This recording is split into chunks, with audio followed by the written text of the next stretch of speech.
మన మనిషి యొక్క జీవిత ప్రయాణము ముందుకు సాగాలంటే అది మొత్తం మనలోనే దాగి ఉన్నది. అది ఏమిటి అనగంటే మనకి 18, 21 సంవత్సరములో చాలా ప్రమాదమైన ఏజ్ అది మనకి.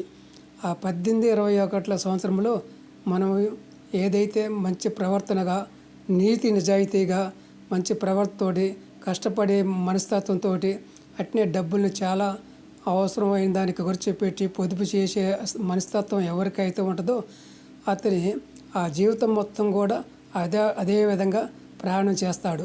అట్లా కాకుండా అతని 18, 21 సంవత్సరంలో చెడు ప్రవర్తనగా అలవాటయ్యి, బానిసలకు అలవాటయ్యి, కష్టపడే మనస్తత్వం లేకపోతే అతని జీవితం మొత్తం కూడా ఆ చెడు ప్రవర్తనతోటే అదే ముందుకి వెళ్తాడు. అందుకనే మనకి 18, 21 సంవత్సరంలో చాలా ప్రమాదమైన ఏజ్. ఆ విధంగా మంచి ప్రవర్తనతోటి వెళ్ళినోడు ముందుకి మంచి ప్రవర్తనతోటి వెళ్ళగలుగుతాడు. అతని మంచి ప్రవర్తన కలిలోడికి చెడు చేద్దామని కూడా అతని మనసు చెడుగా రాయనీయదు. అట్నే ఆ ఏజ్లో చెడుగా అలవాటయ్యి నిజాయితీగా లేనోడు, బాగా బానిసత్వం అలవాటైనోడు తర్వాత ఏజ్లో అతను మంచిగా చేద్దామన్నా కూడా మంచిగా ఉండి నిజాయితీగా ఉండి కష్టపడి మనస్తత్వం కష్టపడదామని అనుకున్నా కూడా అతని మనసు ఆ చెడుగునే అలవాటు పడిద్ది, చెడుగునే రాణిస్తుంది.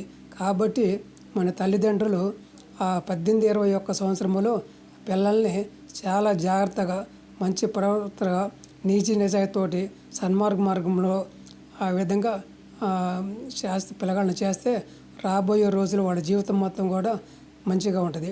ఆ విధంగా మనం అశ్రద్ధ చేసి వాళ్ళని ఆ విధంగా పట్టించుకోకుండా వాళ్ళని ఆ విధంగా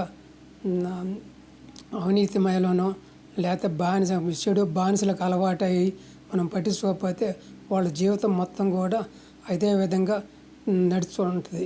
అందుకనే మన తల్లిదండ్రులు ఆ 18, 21 సంవత్సరంలో వయసులో పిల్లగాళ్ళని చాలా జాగ్రత్తగా, నీతి నిజాయితీతో, మంచి ప్రవర్తనతో, కష్టపడే మనస్తత్వంతో ఆ విధంగా పిల్లల్ని తయారు చేయాలని నేను కోరుచున్నాను.